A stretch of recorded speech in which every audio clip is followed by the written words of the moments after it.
Bismillahirrahmanirrahim. Assalamualaikum warahmatullahi wabarakatuh. Kami dari kelompok PT Wakanda ingin mempresentasikan hasil kerja kelompok kami. Pertama-tama izinkanlah kami memperkenalkan diri. Perkenalkan, saya Rola Kalista. Kenalkan, nama saya Muhammad Fahri Nur Rahim. Perkenalkan, nama saya Din Hida. Perkenalkan, nama saya Karvina Alia Rosari. Perkenalkan, nama saya Cindy Theodora. Kita beralih ke contoh soal dan daftar saldo buku besar metode perpetual.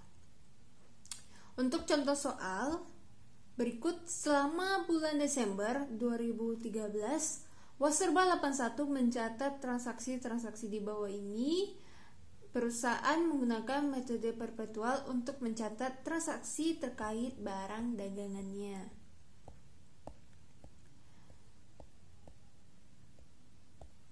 Ini adalah penyelesaian. Sebelumnya kita harus identifikasi sumber datanya dari daftar saldo metode perpetual. Setelah itu penyelesaian buku besar metode perpetual. Pencatatan metode perpetual kelompok kami menggunakan dari jurnal umum ke buku besar. Untuk pencatatan PT Waserba 81 buku besar metode perpetual periode 31 Desember 2013 dalam ribuan rupiah. Pencatatan pertama itu dalam akun kas dengan nomor referensi 110 tanggal 1 Desember.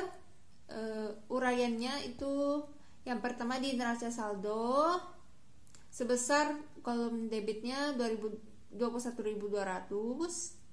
Yang transaksi ketiga tanggal 1 Desember itu dalam pencatatannya diuraikan keterangannya membayar sewa kantor dengan transaksi di kolom kredit sebesar 2.400. Transaksi keempat itu 4 Desember membayar ongkos kirim dengan pencatatan di transaksi kredit sebesar 500. Yang transaksi kelima itu tanggal 7 Desember itu keterangan uraiannya menerima pelunasan dengan pencatatan transaksi di debit sebesar 8.900. Transaksi ke-6 tanggal 10 Desember itu uraiannya pencatatannya diterangkan penjualan tunai itu dengan transaksi nominal di debit sebesar 27.200. Transaksi ke-7 tanggal 12 Desember dengan pencatatan keterangan uraiannya melunasi utang di kolom debit sebesar 21.168. Dan transaksi ke-8 itu tanggal 15 Desember membayar pemuatan iklan itu di kolom kredit sebesar 2.600. Transaksi ke-9 itu 16 Desember itu pelunasan piutang dimasukkan ke kolom debit sebesar 6.860. Transaksi ke-10 tanggal 19 Desember dengan uraian keterangannya membeli barang dagang di kolom kreditnya sebesar 11.800. Dalam pencatatannya diidentifikasi sumber datanya dalam contoh soalnya maksudnya. Nah, transaksi ke-11 itu tanggal 19 Desember penggolongan akun kas itu keterangannya melunasi utang di kolom kredit karena kasnya berkurang berarti 9.000. Kalau di kolom debit itu berarti pertambahannya di kas 9.000. Nah, transaksi ke-12 itu tanggal 21 Desember dengan uraian keterangannya menalangi ongkos kirim dengan kas berkurang di kredit 1.100. Transaksi ke-13 21 Desember, uraian keterangannya menerima pelunasan dengan penambahan di kas di debit berarti 17.600. Transaksi ke-14 tanggal 26 Desember dengan uraian keterangannya meretur barang dagang yang berarti kasnya berkurang kredit sebesar 1.200.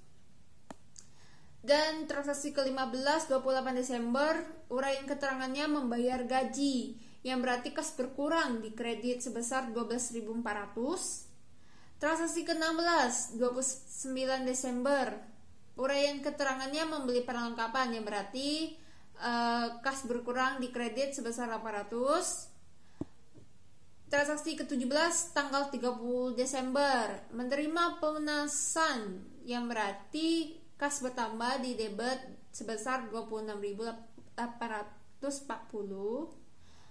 Dan transaksi terakhir 18 tanggal 31 Desember itu uraian keterangannya melunasi utang. Berarti kas berkurang di kredit 17.820. Nah, untuk refposnya sama, itu terletak di jurnal umum. Untuk saldo itu penambahan nominalnya semua di debit karena kas di PT Waserba ini bertambah, jadi tidak mengalami kerugian. Oke, caranya gimana penambahannya? Yang berarti saldo yang transaksi kedua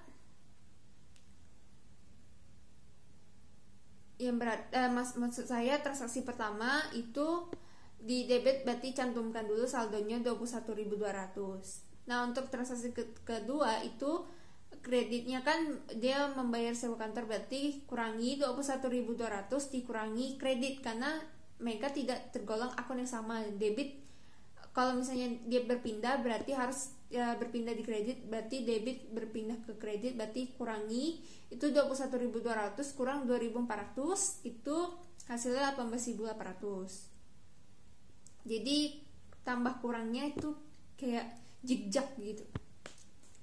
Nah, untuk transaksi ketiga itu sama juga yang kayak tadi, di kolom debit kan lebih besar, berarti kreditnya cuma 500, berarti dikurangi aja sisanya 18.300. Nah, untuk transaksi selanjutnya itu kan di debitnya 8.900 yang berarti zigzagnya ini kan saldonya kan awalnya di debit, berarti tambah lagi di debit berarti harus ditambah 18.300 tambah 8.900 hasilnya 27.200. Nah, transaksi selanjutnya itu juga sama, di kolom debit berarti ditambah 27.200 ditambah 27.200 hasilnya 54.400. Untuk transaksi selanjutnya ini berbeda, di kredit, di kolom kredit yang berarti di debit kurang kredit berarti harus dikurang 54.400 dikurangi 21.168 hasilnya 33.232.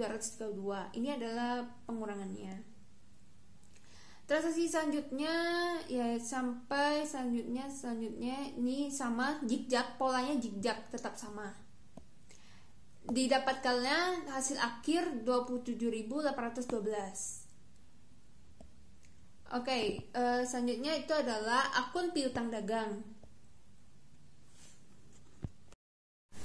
Piutang dagang itu identifikasi sumber datanya tadi sudah diuraikan, yang sudah disampaikan dalam contoh soal transaksi metode PT Waserba metode perpetual.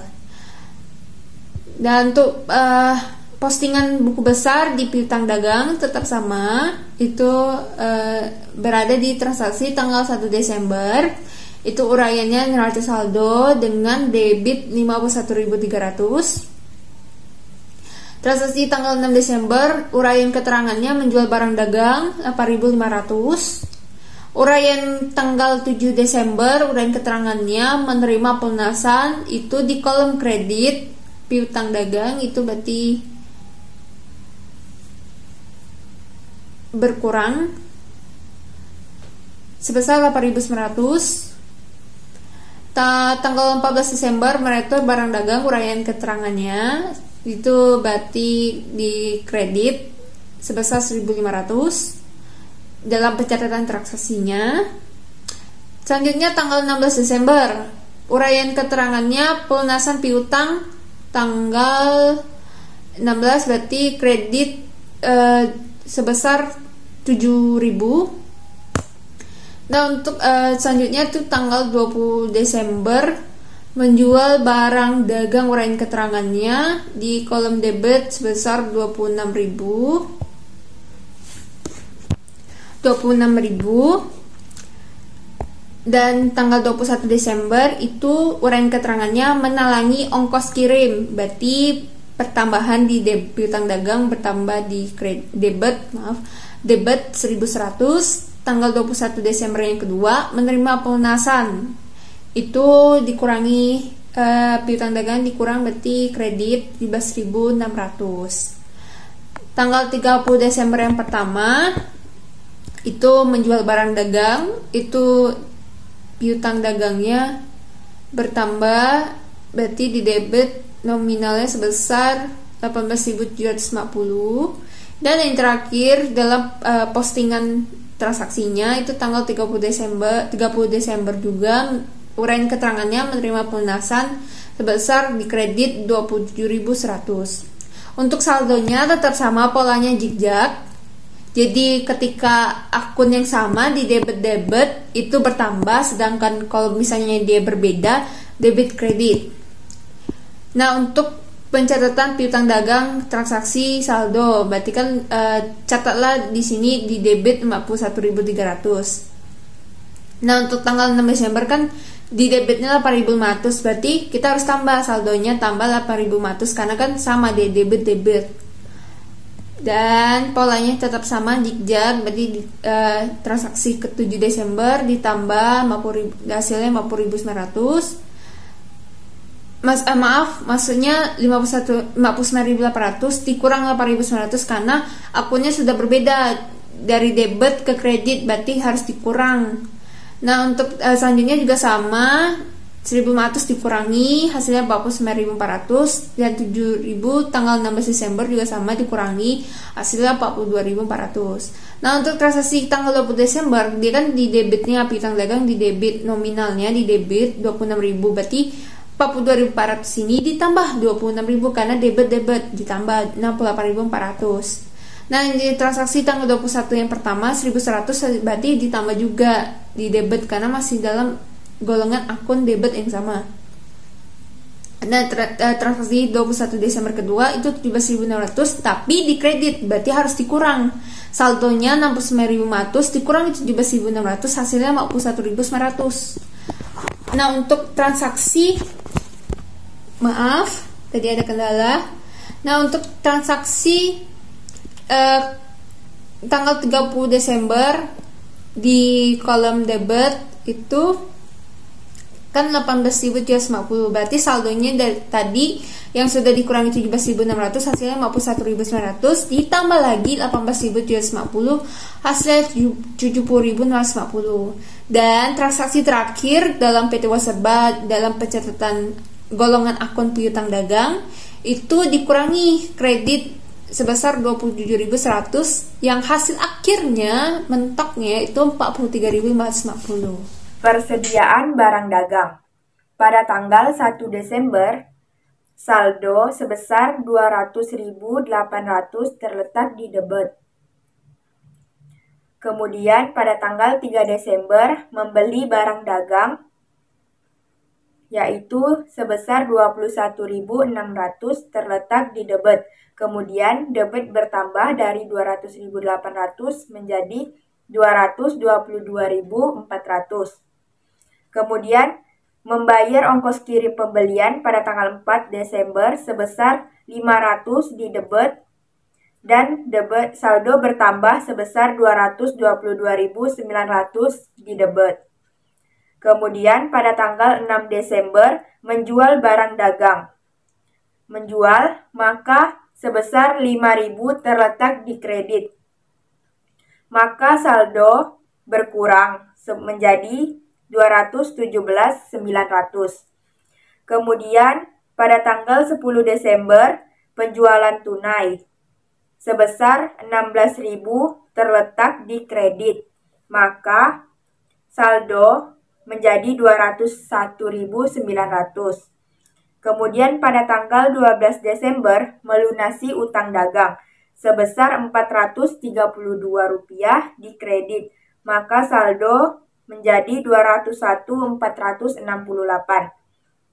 Kemudian pada tanggal 14 Desember meretur barang dagang sebesar Rp900 di debit, maka saldo menjadi 202.368, yaitu bertambah. Kemudian pada tanggal 19 Desember membeli barang dagang sebesar 11.800 terletak di debit, maka saldo menjadi 214.168. Kemudian pada tanggal 20 Desember menjual barang dagang sebesar 13.200 di kredit, maka saldo 200.968. Kemudian pada tanggal 21 Desember membeli barang dagang sebesar 20.000 terletak di debit, maka saldo menjadi 220.968. Kemudian pada tanggal 24 Desember meretur barang dagang sebesar 2.000, maka saldo menjadi 218.968. Kemudian pada tanggal 26 Desember meretur barang dagang sebesar Rp700 di debit, maka saldo menjadi 219.668. Selanjutnya pada tanggal 30 Desember menjual barang dagang sebesar 11.250, maka saldo menjadi 208.418 karena terletak di kredit. Kemudian 31 Desember melunasi utang dagang sebesar Rp180 di kredit, maka saldo menjadi 208.238. Selanjutnya adalah asuransi dibayar di muka, yaitu pada tanggal 1 Desember saldo sebesar 5.625 terletak di debit. Kemudian perlengkapan toko pada tanggal 1 Desember saldo sebesar 3.800 di debit. Kemudian pada tanggal 29 Desember membeli perlengkapan toko sebesar 800 di debit, maka saldo menjadi 4.600. Kemudian peralatan toko pada tanggal 1 Desember saldo sebesar 156.500 di debit. Selanjutnya akumulasi depresiasi peralatan toko pada tanggal 1 Desember saldo sebesar 18.900 terletak di kredit. Kemudian peralatan kantor pada tanggal 1 Desember saldo sebesar 60.000 terletak di debit. Kemudian akumulasi depresiasi peralatan kantor pada tanggal 1 Desember saldo sebesar 20.000 terletak di kredit. Akumulasi depresiasi peralatan kantor tanggal 1 Desember saldo berada di kredit sebesar 20 juta. Akun utang dagang saldo sebesar 32.200.000 berada di kredit. Membeli barang dagang sebesar 21.600.000 berada di kredit dengan saldo 53.800.000 berada di kredit. Melunasi utang dagang sebesar 21.600.000 berada di debit dan saldo berada di kredit sebesar 32.200.000. Melunasi utang dagang sebesar 9 juta berada di debit dan 23.200.000 saldo berada di kredit. Membeli barang dagang sebesar 20 juta berada di kredit dengan saldo 43.200.000 berada di kredit. Meretur barang dagang sebesar 2 juta berada di debit dengan saldo sebesar 41.200.000 berada di kredit. Melunasi utang dagang sebesar 18 juta berada di debit dengan saldo sebesar 23.200.000 berada di kredit. Utang gaji beban masih harus dibayar, utang bank dengan saldo sebesar 40 juta berada di kredit, utang bunga, modal saham sebesar 50 juta berada di kredit. Besar akun modal saham hanya terdapat saldo awal sebesar 50.000 di kredit. Selanjutnya saldo laba hanya terdapat saldo awal sebesar 135.100 rupiah di kredit. Selanjutnya akun dividen hanya terdapat saldo awal sebesar 45.000 di kredit di debit. Selanjutnya akun ikhtisar laba rugi tidak kosong. Selanjutnya akun penjualan saldo awal sebesar 1.073.700 di kredit. Pada tanggal 16 menjual barang sebesar 850 di kredit. Selanjutnya pada tanggal 10 Desember menjual tunai sebesar 27.200 di kredit. Selanjutnya pada tanggal 20 Desember menjual barang dagang sebesar 26 juta di kredit. Pada tanggal 30 Desember menjual barang dagang sebesar 18.750. Jadi total saldo akhir adalah 1.154.150 rupiah. Selanjutnya adalah akun retur dan potongan penjualan. Pada saldo awal terdapat 30.900 di debit. Pada tanggal 14 Desember meretur barang dagang sebesar 1.500.000 di kredit. Pada tanggal 26 Desember meretur barang dagang sebesar 1.200.000 di kredit. Jadi total akhir adalah 33.600. Selanjutnya adalah akun diskon penjualan. Pada saldo awal terdapat 19.800 di kredit. Pada tanggal 16 Desember menerima pelunasan piutang sebesar 140.000 di debit. Pada 30 Desember menerima pelunasan piutang sebesar 2.260.000 di debit. Saldo akhir adalah 20.200. Akun beban pokok penjualan. Pada tanggal 1 Desember terdapat saldo awal sebesar 521.200. Saldo pada tanggal 6 Desember menjual barang dagang sebesar 5.000 di debit. Pada tanggal 10 Desember penjualan tunai sebesar 16.000 di debit. Pada tanggal 14 Desember meretur barang dagang sebesar 900 di kredit. Pada tanggal 20 Desember meretur barang dagang sebesar 13.200 di debit. Pada tanggal 20 Desember meretur barang dagang masuk ke kredit sebesar 700. Pada 30 Desember menjual barang dagang sebesar 11.250 di debit. Maka total akhir saldo adalah 565.050 rupiah.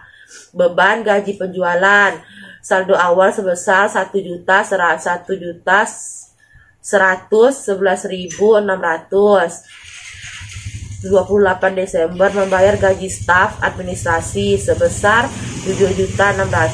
Jadi saldo akhir adalah 119.200.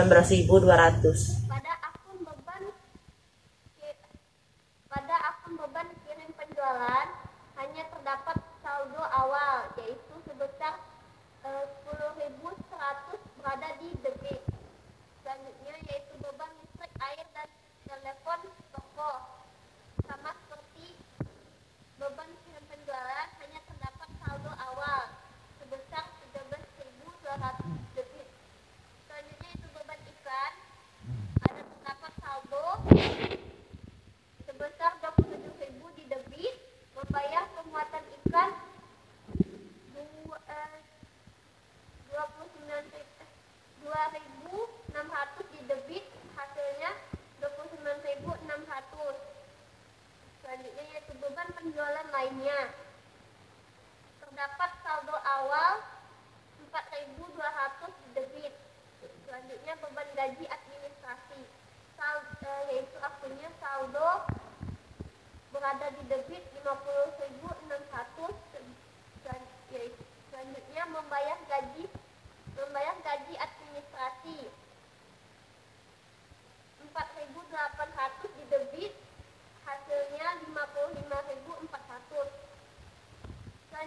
mendepresiasi peralatan kantor, yaitu kosong, beban asuransi kosong, selanjutnya beban listrik, air, telepon, dan kantor. Terdapat saldo awal seharga 6.600 di debit. Selanjutnya beban bunga kosong, beban administrasi lainnya terdapat saldo awal yaitu 2.600. Sumber yang pertama Selfie Mona Lisa 2017, Praktikum Pengantar Akuntansi 1 edisi 4, Jakarta Salemba 4. Kedua, Widyatama Arif 2018, Dasar-dasar Akuntansi untuk Pemula oleh Widyatama Yogyakarta, dipublish Mei 2018. Sekian, terima kasih. Sekian dari kelompok kami, mohon maaf apabila ada kesalahan kata. Sekian, terima kasih. Assalamualaikum warahmatullahi wabarakatuh.